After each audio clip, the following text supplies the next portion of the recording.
the Ghost of Christmas Present. It was by far the biggest role I've ever done on stage. And so the fact that she was willing to say, well, the crowd can suspend belief and you just have to make yourself believable in the character. And I really do feel that as the show went on, I got more and more into character. I was not able to pull off the British accent. I always tell people I was probably every fourth word was British. And if that was okay with people, that was fine. But hello, everybody. Welcome back to Artists of the Way. I'm John, the host. Today, I'm joined by a good friend of mine, Andrew Gommesen. Andrew is a traveling preacher with his organization Speaking for Him. He's done the Speaking for Him podcast for almost 11 years now. You're coming up on your 11th anniversary next month, right? Probably this month by the time this is posted. correct. October 12th will be the 11th anniversary. That's exciting. With that, you've done a lot of cool creative projects. I know you've done a lot of readers theater. And then Andrew has also assistant directed several productions with Master Arts as well, and recently took the stage in Christmas Carol, which was really cool to see. So how are you doing today? I'm doing really well. I'm excited to be here. I've really enjoyed your podcast thus Thank far. you. I just told my brother the other day that I feel like you're farther along in your podcasting acumen than I was 11 years ago. So it's kind of cool to see. Thanks. I mean, I am assisted by the advent of technology, and podcast is much more in the zeitgeist now than it was 11 years ago. So there's a lot of resources out there for sure. That is very true. That is very true. Awesome, cool. Well, I want to dive right in. I've got a couple questions that I ask every guest that I've got on here. First, what is it that you are working on right now?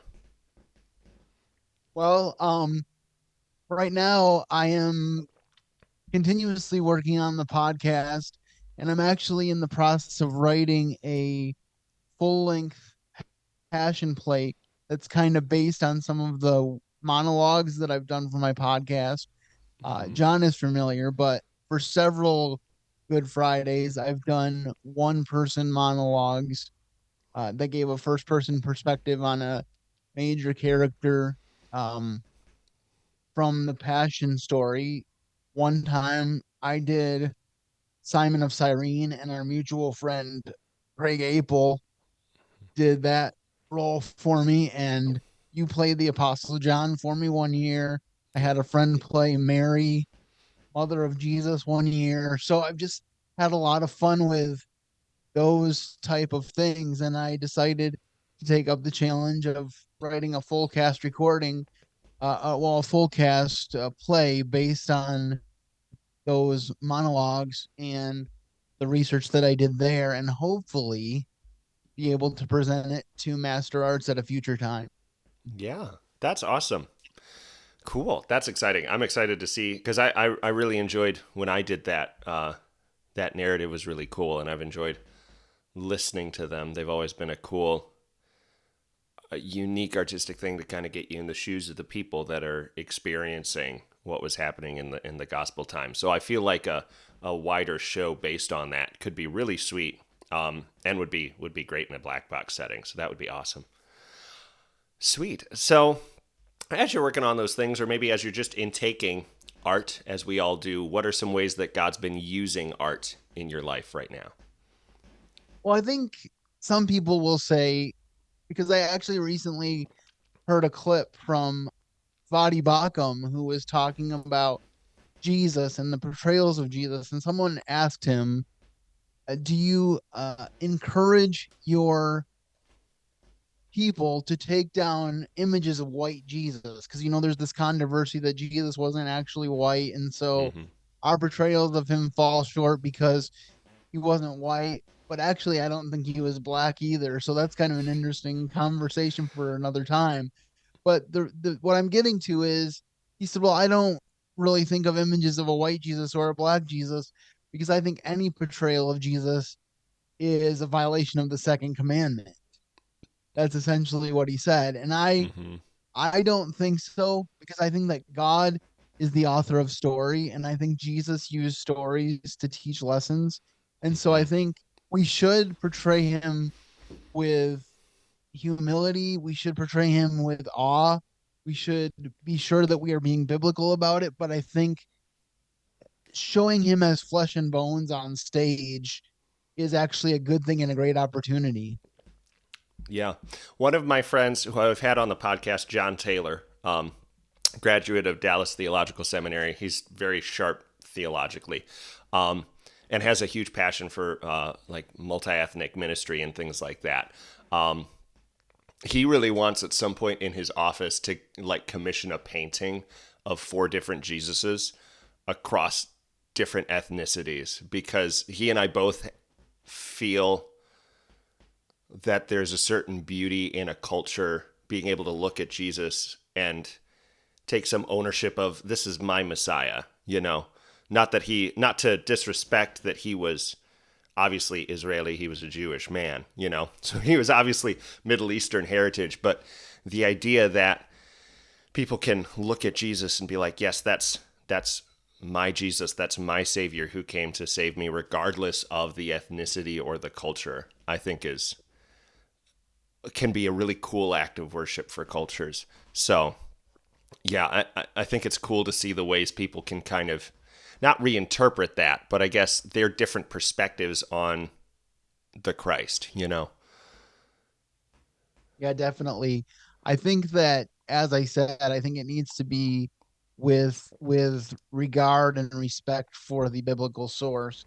You and Mm-hmm. I have talked before this about how I kind of bristle at some of the more modern interpretations, because Yep. when I portray Jesus through the podcast, my desire is to portray the biblical Jesus. And if I do add something, quote unquote, to the story, it's something that is plausible. I very Mm-hmm. much take the same approach in my mind as I feel that Dallas Jenkins takes with The Chosen, where he's not trying to reinvent the story, but he's just asking the question, what are the people around Jesus going through? What are their thought processes?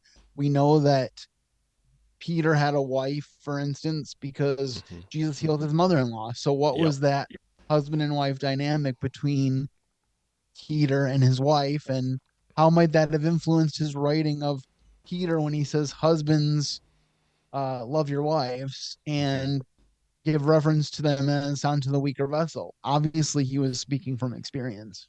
Mm-hmm. Yeah, for sure. Awesome. Cool. So I wanna dive in. Yeah, I'm really I want to talk to you about the podcast some too, but I also want to talk to you about some of your involvement in Master Arts and what kind of led you there. And then also, I didn't mention this because I don't think of it as a major defining thing of you, but you know, you also have disability. You're in a wheelchair, and so I feel like that affects us. I mean, it's a big part of your life, so it certainly affects the way that you can do art. And so I'm definitely curious into diving into some of those things. But to start, I guess with theater, because you definitely have a huge love for Master Arts when we've talked about it.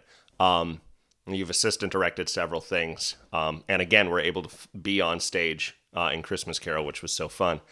What was it that kind of led you first into wanting to get involved in theater, and then I guess with Master Arts in particular, even beyond that?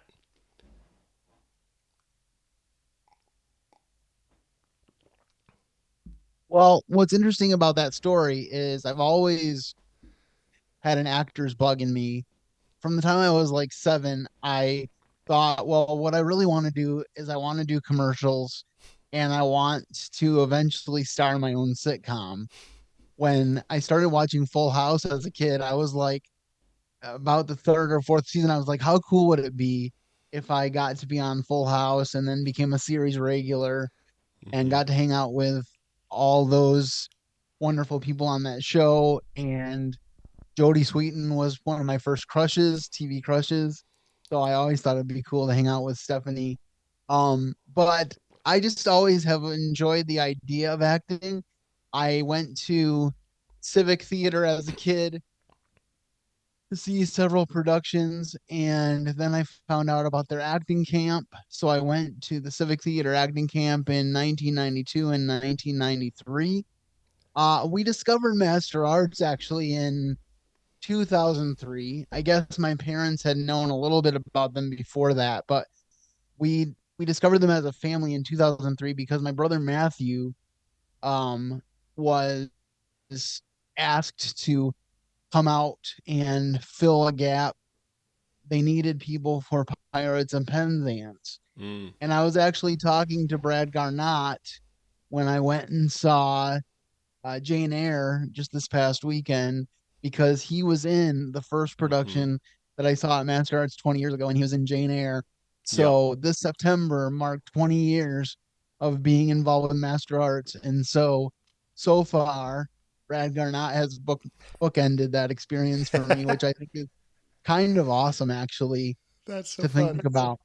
But I've been to almost every show that Master Arts has done since then because I just really enjoyed it. And the day that I saw Pirates of Penzance, I remember coming into the building that we have there for Master Arts and being like, how are they going to pull off Pirates of Penzance in this space?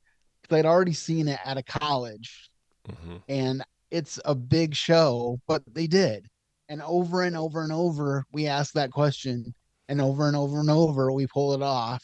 I Mm-hmm. mean, I think the biggest surprise, even though I knew it was possible, I was still shocked when I worked on Sound of Music and realized that we could do a 38-person cast and pull off the Sound of Music in that small space. Mm-hmm. But thanks to Chris's ingenuity, Chris McDonald, the late founder and executive director of Master Arts for many years, thanks to her ingenuity and her vision, we pulled it off, and it was one of the most amazing experiences I've ever had in theater. It's still probably my favorite production I've ever been involved in. Yeah, that's awesome. What was the first project that you did at Master Arts or that you were involved with? The first thing I did at Master Arts was to portray Sam Wainwright in It's a Wonderful Life in 2005. Mm. Um, because there was just one scene that he did, and it was one half of a phone call. They showed both halves of the phone call on stage, which is actually really challenging because we were talking to each other across the stage, but we couldn't look at each other. I Yep. always wanted to look at them, but you can't look at somebody who is on the phone with you in the 1930s because they didn't have FaceTime. Mm-hmm. So that was the challenge, but it was really fun. At the time that we did it, there were five Gommesens, five of my family in it, and there were five Van Lopeks, which was another mainstay family at Mm-hmm. Master Arts. And so when they did a newspaper article about us, they focused on those two families. And back at that time, there were several years where they reprised their Christmas show the next year for a shortened weekend at outside venues. And so we did It's a Wonderful Life in '06. And the inside joke was that there were six Gommesens and five Van Lobicks the next year because my brother Matthew married somebody from the cast. And so she became a Nice. Gommesen. And so that was exciting. That's fun. What do you feel like have been, I guess, some of the challenges and maybe if there have been some of the blessings of working in theater with disability? Because Well, I it's definitely very think physically involved. I definitely think that the challenges are finding a place. I do enjoy assistant directing. I hope to sit in the main director's chair someday. But my passion is actually the stage. I wish there were more roles I could do that were believable. Mm. I'm really proud of Lorna Torres for believing in me and allowing me to be in the show as the Ghost of Christmas Present Yeah. and putting it on the audience to suspend belief because at first when I was going to do it, I had this thought that we would use my manual chair to be less conspicuous than my electric chair, but that would have Mm-hmm. made it extremely difficult for me to move around and have somebody push me, especially since it was such an involved role like the Yeah. Ghost of Christmas Present. It was by far the biggest role I've ever done on stage. And so the fact that she was willing to say, well, the crowd can suspend belief and You just have to make yourself believable in the character. And I really do feel that as the show went on, I got more and more into character. I was not able to pull off the British accent. I always tell people I was probably every fourth word was British. And if that was okay with people, that was fine. But That's awesome. No, it was really cool to see. And I feel like audiences in more recent years, I think in general in theater, there's more of a movement of trying to accommodate for disability on stage. Like there was a production of Hunchback. Oh, I don't even remember where it was, but they had a deaf and mute actor playing Quasimodo. Um, and then one of the gargoyles would like sing for him. I think he still said the lines, but he was completely deaf. And so there's definitely been a lot of movement into how can we integrate disability into people with disabilities into theater, and give them the opportunity to portray stories and be on stage, because there's people like you who have a passion for it where there maybe necessarily hasn't been a great amount of space before. And so I think it's cool that theaters in general are trying to move that way, and I think audiences are getting more on board with it and are like, oh yeah, I can kind of suspend my disbelief, and the Ghost of Christmas Present can just kind of be floating around, and that just, it worked. It worked in the context of the story, and so that was really cool to see. well, I think that one of the challenges is that most theatrical pieces are period pieces. Like we Mm, don't usually do a play set in 2023, and so everybody's modern, so everybody has cell phones yeah. or electronic wheelchairs. That just doesn't happen. And so Mm-hmm. that's part of it is you're telling a story that is actually very old, and Mm-hmm. so you want to be true to the story, but at the same time, yes, I'm just so thankful that Chris saw beyond that and was like, we can use this guy. I think part of it was that there weren't a lot of people that would do that small of a part. So Mm-hmm. I think when you're willing to do any part, you get more opportunities. And that's the way I've Yeah. always been. Because truth be told, being in theater is for the most part about getting to spend 3 months with a group of people and getting to know them. So Mm-hmm. regardless of whether I'm behind the curtain or center stage, I'm having a blast the whole time. Yeah, for sure. That's awesome. So you've kind of, excuse me, spun out of um, some of the experiences you've had in theater and acting and assistant directing, and taken that into your podcast with some readers theater. So we've talked a little bit about the gospel pieces, but I know just recently, a couple years ago in COVID, you did Pilgrim's Progress as well. What's it been like working on those radio theater kind of productions? And do you like what's special about those for you? I like the radio theater thing because I could play any role for one thing. Yeah. My wheelchair doesn't limit me if I'm using my voice. Hmm. The biggest thing for me is I struggle with changing my voice. And as I already said, I struggle with accents. So pretty much, I mean, with a few solid vocal inflections here and there, pretty much my voice is what you hear. I'm never gonna be this crazy guy like Jim Carrey or somebody like that that can just change up their voice totally and you're like, I know that guy, but I don't know where from. You'll always Hmm. know it's me. But I like the fact that radio theater or even animation maybe someday is a venue where I could play any part because my legs don't matter.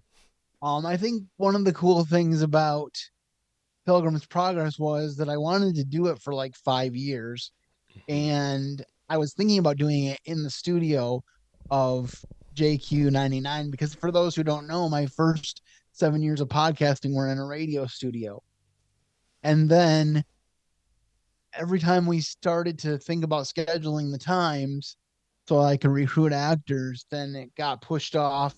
I had like 2 or 3 times where I was going to host it, and then there were problems with my co hosts. And then COVID happened, and you think, well, that just closes the door entirely. But actually, it opened it wider because the ability to have people come together on Zoom in their own homes and produce a radio theater production of a Pilgrim's Progress was really amazing. And I was able to have an easier job of adapting it because it was already kind of written like a play in a lot of places in the story. And so I just took it and basically word for word. There were a couple things that I changed because it is in the public domain that wouldn't necessarily be as kosher today, or would be unclear. But for the most part, I wanted to keep the wording because I think it's a powerful story. And I was able to do it. And it was really a great thing. And it spanned 10 episodes of my podcast. So that made it easier from a production standpoint of having to come up with new stuff every week. And I really had a vision to do it once a year, but that hasn't worked out because once COVID was over, people were busy doing live theater and they weren't as available to Hmm. do the radio theater thing. I'm still hoping to do some more. I actually have Anne of Green Gables all scripted out and ready to Mm. go as my next production if I can pull people together, but it's been a struggle to do that. But that really made 2020 a special time, even though it was also a time when I was kind of pulling my hair out. Yeah, for sure. It was really interesting to see, and I think Pilgrim's Progress was one of the more, as I look back on it, one of the more special ones. But just all the ways that artists adapted to the challenge of we can't do our art together, and so like there were so many like virtual script readings just for fun that I was invited to be a part of. Like everybody was creating these different little online communities, but it was really special with Pilgrim's Progress to just dip in and then dip out because I played a couple different roles there.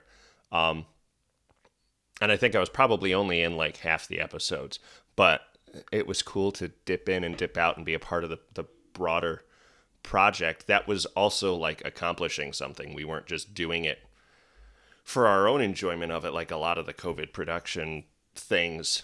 But that one was like we're putting out a piece of art actually still, even with all the restrictions that we have going on and everything going on in the world. And so that was really cool. And it is available for free of charge on my website to this day. But I am hoping that eventually I can figure out how to do a storefront where I will sell uh, probably at a donation rate just the dramatic parts because I always do intro stuff. And at that time, I was doing uh, current events and news reaction at the top of every show. Now I've split that off into two podcasts. So I Hmm. actually do a news and information from a Christian perspective podcast called Culture Watch every Monday, and then I do my Speaking for Him podcast on every Wednesday on the same podcast stream. So if you subscribe to Speaking for Him, you'll get both, but you have a choice. Because I actually had some people really bristle at my political stances, even that were involved in that project. Hmm. So that was kind of a challenge too that you don't anticipate because I think part of me naively thinks that because someone's a Christian, they're going to agree with me on what I consider to be the major moral issues. Right. And that's not necessarily the case. So that was definitely a culture shock of sorts for me. And just trying to love people within that space, but then also stay true to what I know I believe has been Hmm. a challenge. Yeah, and that's definitely a challenge of I just think Christian art in general is how can we be ecumenical, but also not have to feel like we're not being true to what we believe, you know? So I think because there's Christians from every like political walk of life and different viewpoint, and we definitely in the work I've done at Master Arts and stuff, we definitely and I mean, Master Arts is even broader. We're blessed to have a lot of non Christians that come and enjoy creating art there as well. But I just think, yeah, it's interesting to navigate if you know you're called to be a preacher. That's a core part of your calling, and you know, implementing sort of the reaction, news reaction, and political commentating sort of side to your podcast. You know, how do you navigate that while also navigating these ecumenical relationships of people from different walks of life? I have no I answers think there. that's I'm an just pontificating, but I think that's an interesting aspect of art too, is because I know some people, as the Kendrick brothers started coming out with movies, I know of a particular acquaintance that I have who said, well, their movies are just too preachy because they always talk about the gospel. They always bring people to decision. That's the way their stories work. Hmm. But the point of that and the reason for that is because the Kendrick brothers were all pastors Hmm. before they started making movies. So they're going to make a movie from a pastor's perspective. And you and I have talked, you kind of have a pastor's heart too. So when you make art, I'm sure that comes into your thought process of how you make art, that you kind of make it from a pastoral perspective, whereas somebody else might not. The Irwin brothers aren't quite as preachy with their movies as the Kendrick brothers are, even though the Irwin brothers tell true stories. Hmm. Because I know my dad and I went and saw American Underdog, one of the things he said, that was the Kurt Warner movie, for those who don't Hmm. know. Story of Kurt Warner, who went from stocking grocery shelves to being a Super Bowl champion quarterback with the St. Louis Rams. But my dad came away from that saying, well, they should have talked more directly about his faith because his faith is very important to him. And I think what the Irwin brothers do is they tell a story and they hope that it encourages you to investigate the true story more. Right. They're not necessarily there to shove the message down your throat, but they want you to find out more about the true story. Yeah, and like there's value in both because God created and shaped both, and so and I mean you've got the whole spectrum, like even to like actors that are deeply Christian, but it doesn't really like so like my brain went all scatterbrained there. Let me reset my sentence. um, I grew up on a show called Star Wars: The Clone Wars, which is a Star Wars show set during a particular time period in Star Wars. I don't need to geek out about Star Wars right now, but it was an animated show, and like all three of the lead actors, at least at the time, if not still, were all Christians. And if you like look on their social media, like that's definitely very evident. But since it was the world of Star Wars, like their faith was not necessarily a part of the story they were telling blatantly, but like they're still able to, through the community that they're in, impact people. They're still able to, through the positive elements of the stories they're telling, God can use that. And so I think through that whole spectrum, God has created people that he wants to use in different avenues. Because I've been impacted by Star Wars The Clone Wars and by those voice actors and their performances, and I enjoy that. It brings me a lot of joy, and a lot of those characters are very inspiring to me. And I've also been impacted by a Kendricks Brothers movie, even though they're kind of more preachy than I would want to make a story personally. I've gone and seen a movie and it's hit me where I was at in my life. And I was like, wow, okay, that was preachy, but that was encouraging to me, And so I think God can really use his people on any side of that spectrum. Well, I was already doing speaking for him and ministry things, or at least on the cusp of speaking for him when Courageous came out. But Mm-hmm. Courageous really, as an example, solidified my desire to continue doing what I'm doing and to broaden my efforts to bring people back to the blueprint of God's word. Because that was the goal of the Kendrick brothers when they made the film, and it really spoke to me. And you can argue that they make their movies largely for Christians and not as much for non-Christians, but sometimes Christians need to be encouraged too. And sometimes Mm-hmm. it's not you need to repent and believe the gospel. Sometimes it's, well, if you believe the gospel, you need to start living like you believe the gospel. And Mm-hmm. I really feel like that's my main calling with speaking for him too. I have a heart for the lost. I want everyone to come to know the Lord Jesus and to come to know the powerful presence that he is and can be in their lives. But when I started speaking for him, it was because I saw so many people in the church living milk toast Christian lives and saying, we could do so much more for God if we would be sold out and 100% passionate for him. Do I hit that mark every single time? No, I don't. But I think aiming high, even if you miss a mark when you aim high, you still hit a higher mark when you aim low. And I think there's so many areas in life where people are victimized by the soft bigotry of low expectations, and they just don't set high marks for themselves. They Hmm. set low marks and they're like, oh, I reached my low mark.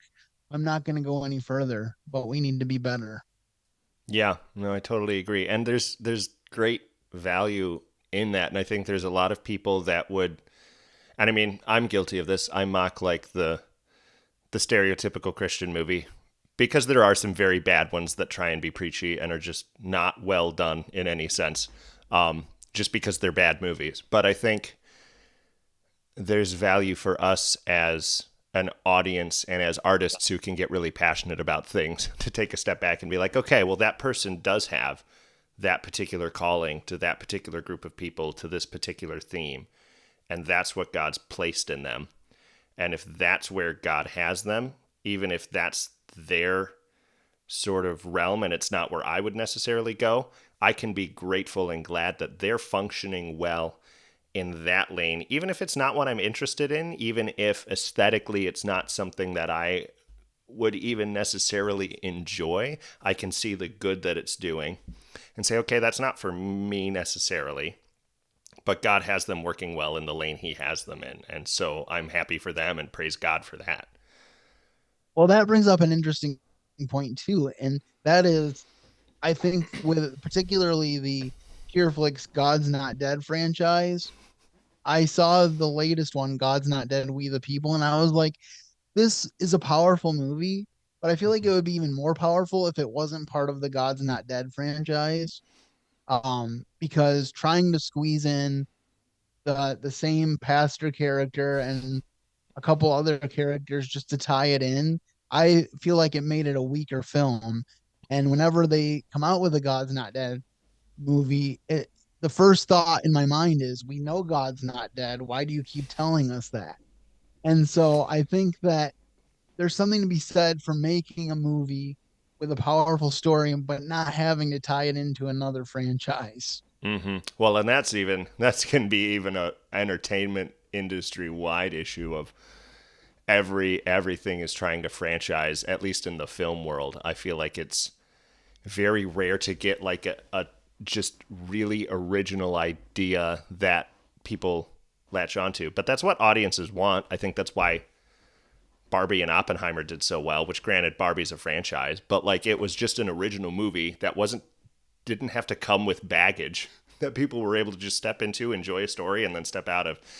There's definitely value in that, which I think theater does really well. Like theater, it's kind of probably because it's hard for theater to franchise, but it's pretty good at being like, let's present a new story and step into that story for a temporary time and then it's done and then we move on to another one.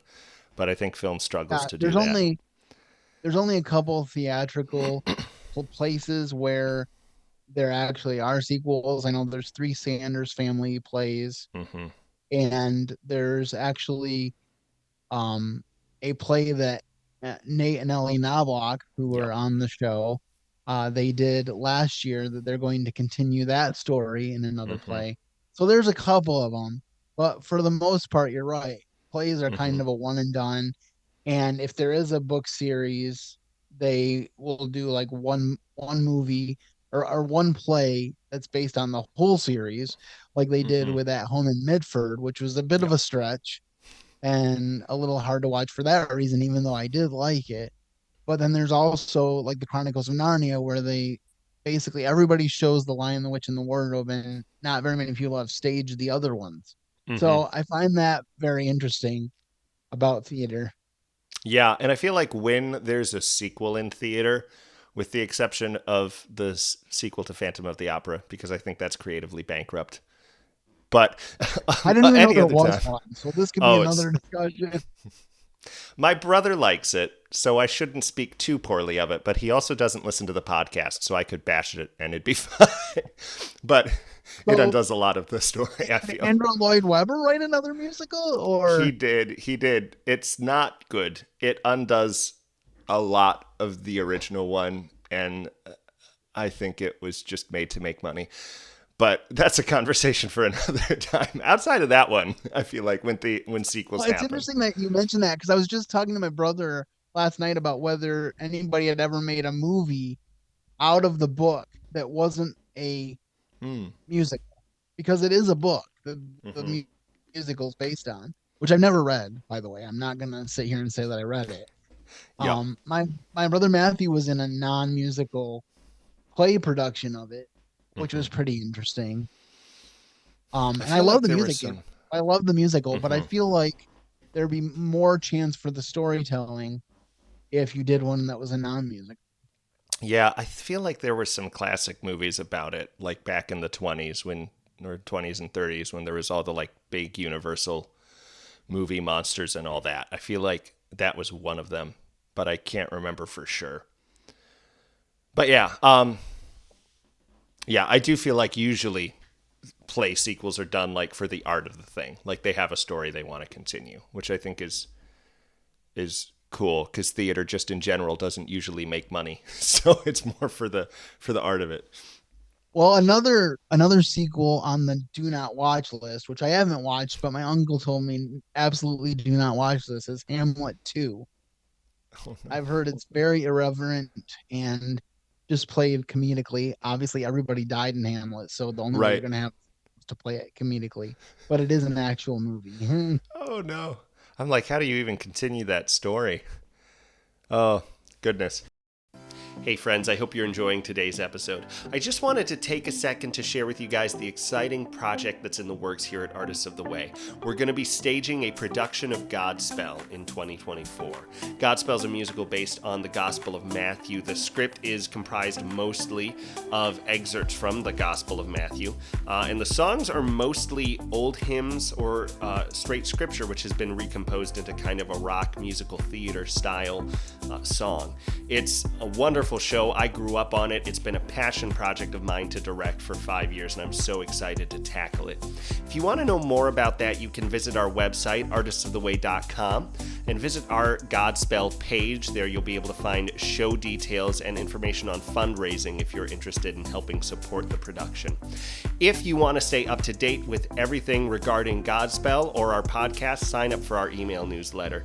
We have a newsletter that goes out every 2 weeks. We'll let you know when new episodes are posted. I'll share some thoughts that I've had over the last couple weeks, and we'll be keeping you guys up to date on everything Godspell related.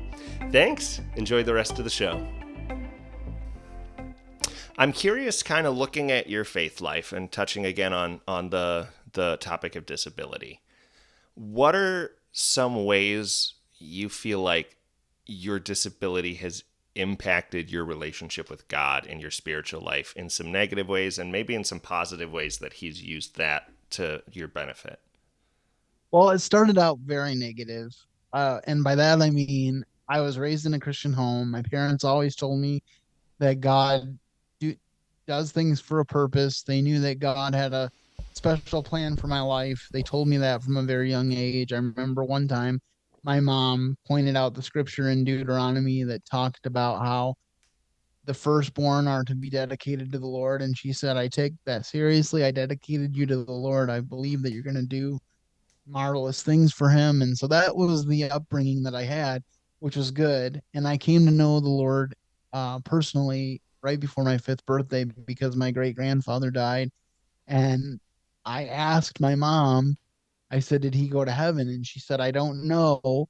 I don't know what he did with Jesus. And it was at that point that I realized I needed to make a per- personal decision about who Jesus was in my life, not just who he was in the Bible. And I made a commitment to follow him. But the next day, I still couldn't walk. The next day, I still had to grapple with the idea of being a disabled young man who couldn't do a lot of the things I wanted to do. So the next 9 years were really a journey of bitterness and confusion and struggle with the way God made me. And I think everybody struggles with identity. I think as we see these issues crop up, particularly in the gender field, I'm not going to get too far into left field with that, but I think a lot of it stems from the fact that God created us with a particular identity, and we all struggle at one time or another with how he made us. And so for 9 years, that was the struggle. God, if you would heal me, then I could serve you. If you would heal me, then I could do great things. But since you haven't, since my temporary assignment stinks, I'm just going to be mad at you. And when I was 13, my 3 month old baby brother died of SIDS. He went to bed for a nap and never woke up. And at that time, I remember weeping multiple times in my mom's arms, saying, "Why did God take my healthy baby brother and leave me when I'm completely useless?"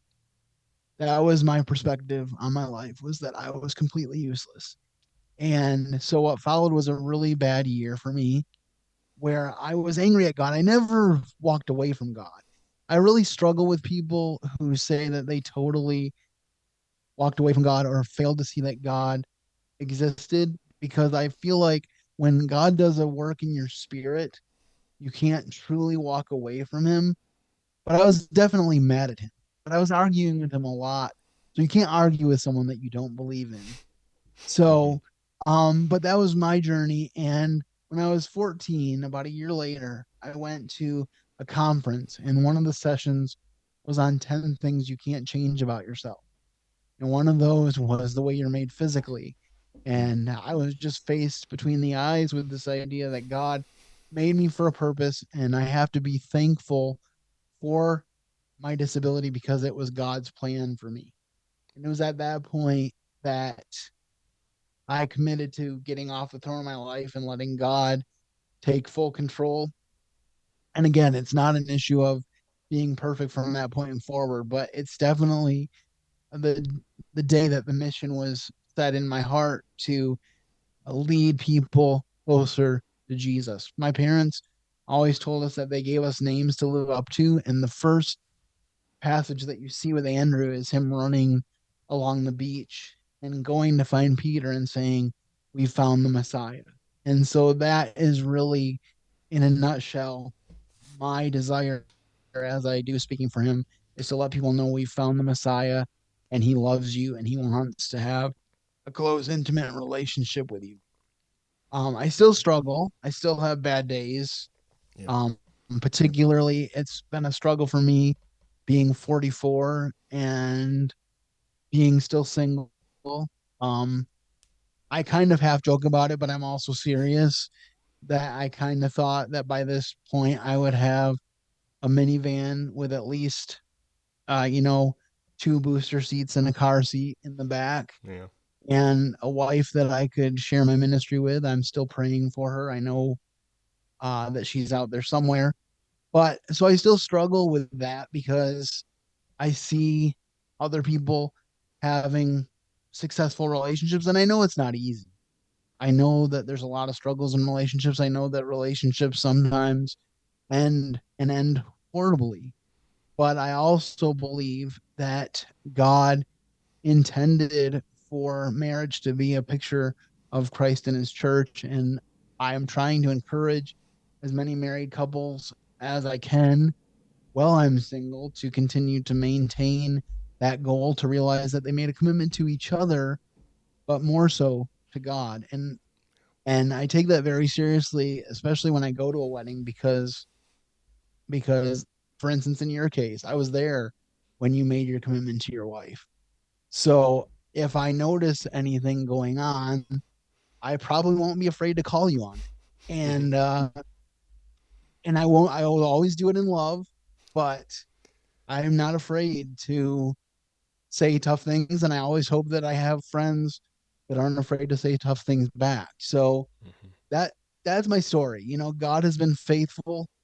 There are still days when I struggle. I was actually texting your wife the other day and I told her that I have a little bit of struggle with the seasons changing because I thrive in the summer because you don't have to move around very much to stay warm in the Yeah. summer.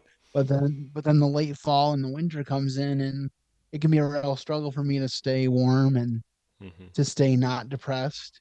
But I know that after winter comes spring. So I look forward to that every year. Yeah. Awesome. That's beautiful. Yeah. You're just the way you've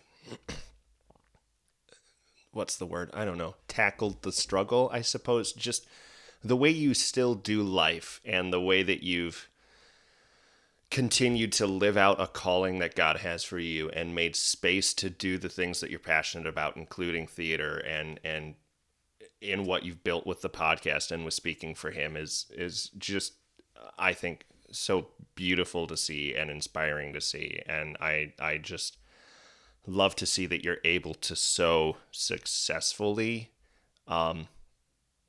live an abundant life like Christ says he desired for us to live, even in the wake of you're in a wheelchair and there's things that others can do that you're not physically able to do, but I feel like you still have fulfilled, like you're, I think, is still a picture of that abundant life that Christ calls and says, this is what I want for you. And a picture of somebody who does chase down that calling that God put on them and owns it and does it. And so that's just really inspiring to me and really beautiful. So I'm glad that you're doing what you're doing, and keep it up, man, because it's awesome. Well, I appreciate that. I've seen articles, I think particularly from secular people in wheelchairs, that say that it annoys them when people say that they're inspiring because they're just out there living life. And I Mm-hmm. can see that from a certain perspective. Because every once in a while somebody will be like, "Well, it's good to see you out," and I'm like, "Just at the grocery store or just at the bookstore. Like it's not this monumental thing." But I kind of just I'm chuckle book shopping. because I'm just like, "Well, are you here because you like books? Because that's why I'm here." No, Andrew, I go to the bookstore to inspire people. That's So there awesome. have been a few of those moments. But that's another thing that I'm kind of unfolding on YouTube actually. I've started to do YouTube um videos on the Fridays that I don't have a sermon to post. And I'm talking about walking through disability.